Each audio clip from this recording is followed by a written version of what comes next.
Good morning students. बेटा पिछले video में मैंने आपको बैलेंस शीट का फॉर्मेट बनाना बताया था और आपसे कहा था कि ये फॉर्मेट एज इट इज़ बनता है, उसमें हम कोई हेर फेर नहीं करते और उससे रिलेटेड अमाउंट कैसे आई, किस तरीके से आई, उन सब के लिए हम बनाते हैं नोट टू अकाउंट। अब आज हम बैलेंस शीट से रिलेटेड कुछ क्वेश्चंस करेंगे। तो देखिए इसमें हम करेंगे न्यूमेरिकल क्वेश्चन नंबर थर्ड। देखिए थर्ड क्वेश्चन में क्या कहा है, the following balances are taken from trial balance of a company. एक कंपनी के ट्रायल बैलेंस से ये बैलेंसेज लिए गए हैं।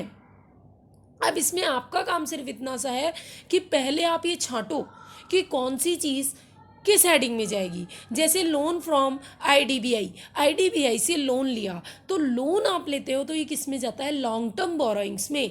तो ध्यान रखिएगा यहाँ आप बहुत छोटा सा लिख लीजिए लॉन्ग टर्म बोरोइंग्स, यानी पहले आप छांट लीजिए कि कौन सा टॉपिक किस हेडिंग में जाएगा। लोन लेना किस में आता है, लॉन्ग टर्म बोरोइंग्स में, यानी नॉन करंट लायबिलिटी में।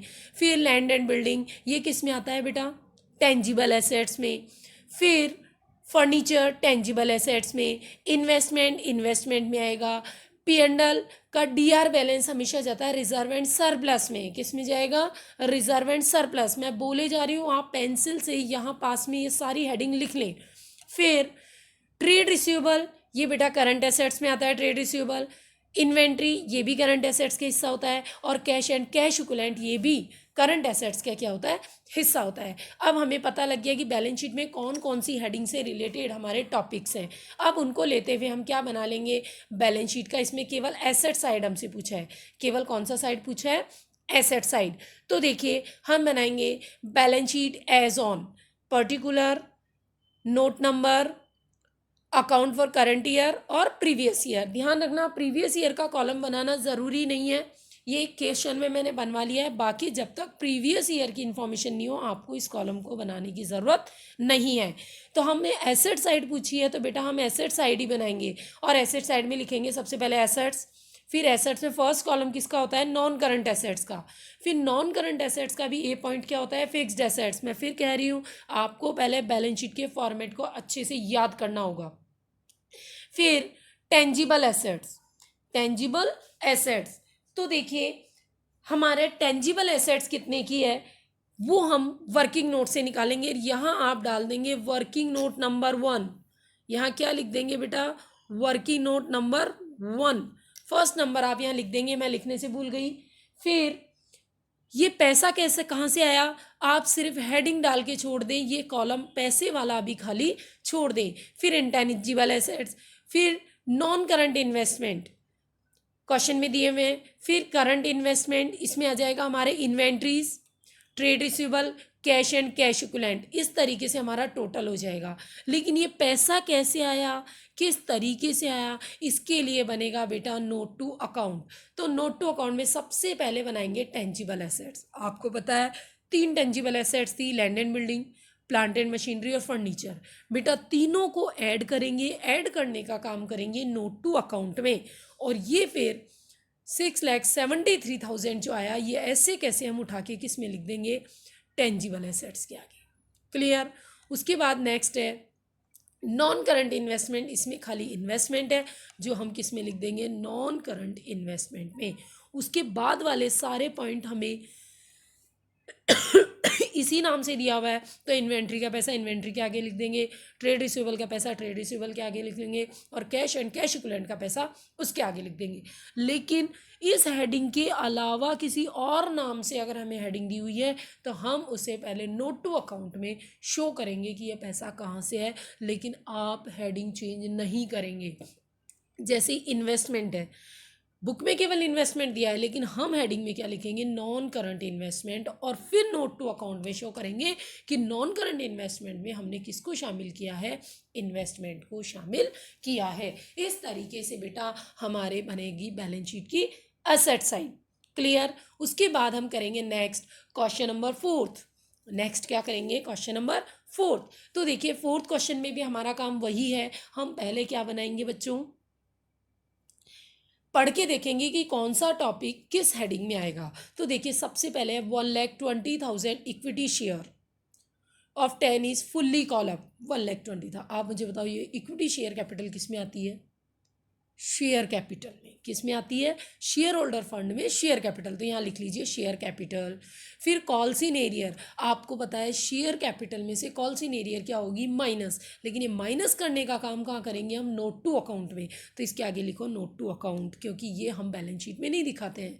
फिर जर्नल रिजर्व, ये किस में आता है? रिजर्व एंड सरप्लस में। प्रीमिलरी एक्सपेंसेस, ध्यान रखिएगा कोई भी फिक्टिटियस एसेट्स होती है तो वो रिजर्व एंड सरप्लस में से माइनस होती है, तो इसे भी लिखो रिजर्व एंड सरप्लस। फिर provision for provident fund, provident fund का जो प्रोविज़न होता है वो आएगा हमारे लॉन्ग टर्म प्रोविज़न में। लिख लीजिए किस में आएगा? लॉन्ग टर्म प्रोविज़न में। फिर ट्रेड पेबल, ये ट्रेड पेबल में जाएगा। लोन फ्रॉम बैंक, ये किस में आएगा बेटा? लॉन्ग टर्म बोरोइंग्स में। किस में आएगा? लॉन्ग टर्म बोरोइंग्स में। और प्रोविज़न फॉर डाउटफुल डेट्स आता है शॉर्ट टर्म प्रोविजंस में। किस में आता है? Short term provision. तो हम पहले हेडिंग के ऊपर इनके साथ हेडिंग लिख लेंगे और उसके बाद हमारी बैलेंस शीट को बना लेंगे। तो बेटा वही बैलेंस शीट एज एट, सबसे पहले equities and liabilities, share holder fund, share holder fund में शेयर कैपिटल और रिजर्व एंड सरप्लस। उसके अलावा और कोई पॉइंट नहीं दिया हुआ है तो हम लिखेंगे भी नहीं। शेयर एप्लीकेशन पेंडिंग अलॉटमेंट, इससे रिलेटेड कोई पॉइंट नहीं है, मैंने लिख दिया है, आप ना भी लिखो तो इसके मार्क्स आपके नहीं कटेंगे। मैं फिर कह रही हूँ अमाउंट के कॉलम खाली छोड़ दे, नोट टू अकाउंट से उठा के हम ये पैसे लिखेंगे। उसके बाद आप पहले केवल यही हेडिंग लिखिए, ये पैसा नोट टू अकाउंट से उठाएंगे हम। क्लियर? उसके बाद ये पैसा हम कहाँ से उठाएंगे? नोट टू अकाउंट से। फिर नॉन करंट लाइबिलिटी में लॉन्ग टर्म बोरोइंग्स और लॉन्ग टर्म प्रोविजन, मैंने हेडिंग में दिखवा दिया था आपको लॉन्ग टर्म बोरोइंग्स और लॉन्ग टर्म प्रोविजंस। फिर करंट लाइबिलिटी, करंट लाइबिलिटी में ट्रेड पेबल और शॉर्ट टर्म प्रोविजंस। ये पैसा अभी आपको नहीं लिखना है, उसके लिए आप पहले बनाएंगे नोट टू अकाउंट। तो पहला नोट टू अकाउंट बनेगा शेयर होल्डर्स फंड के लिए। बेटा शेयर कैपिटल कितने की थी? 1,20,000 शेयर थे 10 रुपये वाले, तो कितने हो गए? 12 लाख। 12 लाख में से लेस करेंगे कॉलिन एरियर तो कितना हो जाएगा? 10,000 माइनस करेंगे तो 11,90,000। ये 11,90,000 उठा करके हम शेयर कैपिटल के सामने लिख देंगे। उसके बाद सेकेंड है रिजर्व एंड सरप्लस। देखिए रिजर्व एंड सरप्लस में हमारे 2 पॉइंट थे, एक तो जनरल रिजर्व और एक प्रीमिलरी एक्सपेंसेस। प्रीमिलरी एक्सपेंसेस जनरल रिजर्व में से क्या होते हैं? माइनस। ध्यान रखना पी एंडल का डीआर बैलेंस है तो वो भी रिजर्व एंड सरप्लस में क्या होता है? माइनस होता है। तो कितना आया? 5,60,000। ये उठा के हम रिजर्व एंड सरप्लस के सामने लिख देंगे 5,60,000। उसके बाद नेक्स्ट है current non current liability. Non current liability में आपके क्या है? Long term borrowings. Long term borrowings में आपको पता है हमने लोन फ्रॉम बैंक है, तो लॉन्ग टर्म फ्रॉम बोरोइंग्स में लोन फ्रॉम बैंक 5 लाख, कोई एडलेस नहीं है। आप एज इट इज़ पैसा 5 लाख किस में लिख देंगे? लॉन्ग टर्म बोरोइंग्स में।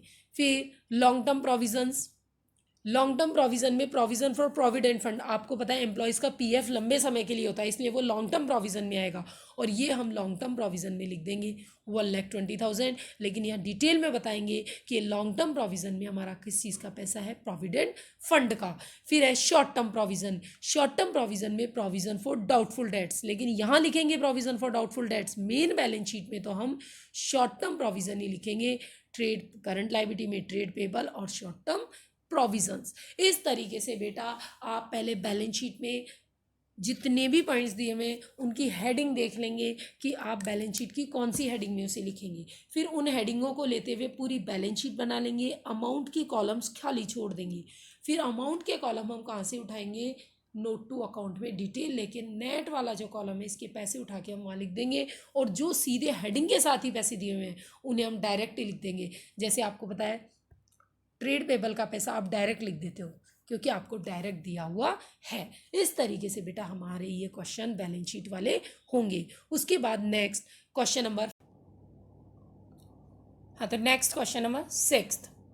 5th क्वेश्चन अभी हम नहीं करेंगे बेटा क्योंकि ये प्रॉफिट एंड लॉस का है, हम पहले पूरे क्वेश्चन बैलेंस शीट्स के करेंगे। तो from the following information prepare balance sheet of Suzuki limited as at 31 March 2017। आपसे कह रहा है 31 मार्च 2017 को सुजुकी लिमिटेड की क्या बनाइए? बैलेंस शीट बनाइए। इसमें सबसे पहले है शेयर कैपिटल, ये आपको पता है शेयर कैपिटल हेडिंग में आएगा। डेफर्ड टैक्स लायबिलिटी, ये डेफर्ड टैक्स लायबिलिटी में ही आएगा। जनरल रिजर्व, जनरल रिजर्व में आएगा। यानी रिजर्व एंड सरप्लस में, सॉरी किस में आएगा, तो यहाँ लिख लीजिए reserve and surplus. Balance sheet of statement, balance of statement of profit and loss, ये भी किस में आएगा, रिजर्व एंड सरप्लस में। टेंजिबल फिक्स एसेट्स, ये फिक्स एसेट्स में, टेंजिबल एसेट्स में आएगी। ट्रेड रिसीवेबल करंट एसेट्स में, trade receivable. Provision for doubtful debts आएगा, ये आएगा बेटा आपका शॉर्ट टर्म प्रोविजन में, किस में आएगा, शॉर्ट टर्म प्रोविजंस में। और ट्रेड पेबल्स ये किस में आएगा, ट्रेड पेबल हेडिंग में ही आएगा और करंट लायबिलिटी में आएगा। प्रोविजन फॉर टैक्स ये शॉर्ट टर्म प्रोविजन का हिस्सा है, और प्रपोज डिविडेंड ये भी शॉर्ट टर्म प्रोविजन का क्या होगा, हमारे हिस्सा होगा। इस तरीके से बेटा हमने सारी हेडिंग यहाँ लिख ली, तो उसी बिहाफ पे हम आगे क्या बना लेंगे, बैलेंस शीट। यहाँ आप सबसे पहले हेडिंग डालेंगे बेटा, इस जगह आप क्या डालेंगे, हेडिंग, हेडिंग यानी कंपनी का नाम, क्या डालेंगे, कंपनी का नाम। इस जगह आप नोट डाउन कर लेंगे जो बुक में दिया हुआ है, सुजुकी लिमिटेड। उसके बाद balance sheet as at 31 March 2017 particular note number और अमाउंट। सबसे पहले आप लिखेंगे शेयर होल्डर्स फंड, उसमें शेयर कैपिटल क्वेश्चन में दी हुई है तो डायरेक्ट लिख दीजिए 24 लाख। फिर रिजर्व एंड सरप्लस, अब रिजर्व एंड सरप्लस कैसे निकलेगा, उसके लिए हम बनाएंगे बेटा वर्किंग नोट, और उस वर्किंग नोट से ये पैसा उठा के लाएंगे और यहाँ लिख देंगे वर्किंग नोट नंबर 1। फिर share application money pending allotment खाली छोड़ दीजिए, अगर आप इसे नहीं भी लिखते हैं तो कोई फर्क नहीं पड़ता। उसके बाद नॉन करंट लायबिलिटी, इसमें डेफर्ड टैक्स लायबिलिटी, देखिए क्वेश्चन में आपको दिया हुआ भी है डेफर्ड टैक्स लायबिलिटी, तो वो डेफर्ड टैक्स लायबिलिटी आप यहाँ 60,000 पुट कर दीजिए बेटा, ये पुट होने से रह गई, लिखने से छूट गई। डेफर्ड टैक्स लायबिलिटी आप यहाँ पर क्या कर देंगे, पुट कर देंगे 60,000 यहाँ आप पुट कर देंगे डेफर्ड टैक्स लायबिलिटी। देन फिर करंट लायबिलिटी में trade payable as it is दिया हुआ है, और शॉर्ट टर्म प्रोविजन में बेटा 2-3 प्रोविजन है तो हम वही वर्किंग नोट बनाएंगे। इस तरीके से हमारे 2 वर्किंग नोट बनेंगे, एक रिजर्व एंड सरप्लस का और एक शॉर्ट टर्म प्रोविजन का। फिर लग जाएगा टोटल। अभी अमाउंट के कॉलम आप खाली छोड़ दीजिए जिनके वर्किंग नोट बनने हैं, और टोटल भी अभी आप खाली छोड़ दीजिए। उसके बाद एसेट्स में, फिक्स एसेट्स में बेटा टेंजिबल एसेट डायरेक्ट दी हुई है और ट्रेड रिसीवेबल भी डायरेक्ट दिए हुए हैं, यह हमारा टोटल लग जाएगा। अब नोट टू अकाउंट में सबसे पहले reserve and surplus, reserve and surplus में हम दोनों ले लेंगे, एक जर्नल रिजर्व और एक स्टेटमेंट ऑफ P&L। बेटा दोनों को ऐड करेंगे तो कितना होएगा, 11,20,000। ये ऐसे कैसे हम किस में लिख देंगे, रिजर्व एंड सरप्लस में। उसके बाद नेक्स्ट बनाएंगे शॉर्ट टर्म प्रोविजन का, तो शॉर्ट टर्म प्रोविजन में प्रोविजन फॉर टैक्स कितना, 80,000, प्रपोज डिविडेंड 2,40,000 और प्रोविजन फॉर डाउटफुल डेट्स 40,000। इस तरीके से शॉर्ट टर्म प्रोविजन में कितने आ जाएंगे, 3,60,000 रुपये, और ये हम यहाँ लिख देंगे 3,60,000। इस तरीके से हमारे बैलेंस शीट का बोथ साइड का टोटल क्या हो जाएगा, इक्वल। तो देखिए बेटा ध्यान दीजिए, जब भी आपको बैलेंस शीट बनाने के लिए बोले, आप सारी हेडिंग्स पर सबसे पहले यहाँ निशान लगा लें कि कौन सी किस हेडिंग में जाएगी, और उसी हेडिंग के बिहाफ पे बैलेंस शीट के फॉर्मेट को सेट कर ले। जो अमाउंट डायरेक्ट दी हुई है उसे डायरेक्ट लिख दे, और जो डायरेक्ट नहीं दी हुई है उसके लिए क्या बना ले, नोट टू अकाउंट। इस तरीके से बेटा आज आपको बैलेंस शीट से related question number 3, question number 4 और क्वेश्चन नंबर 6 करवाया गया है। इसमें अगर आपको कोई भी प्रॉब्लम हो तो बेटा वीडियो को दोबारा से देखें, वीडियो को पॉज करके देख लें। कोई भी तरीके की अगर आपको दिक्कत आती है तो वीडियो को पॉज करके देख लें, और फिर भी कोई डाउट है तो आप कॉल करके अपनी प्रॉब्लम मुझसे पूछ सकते हो।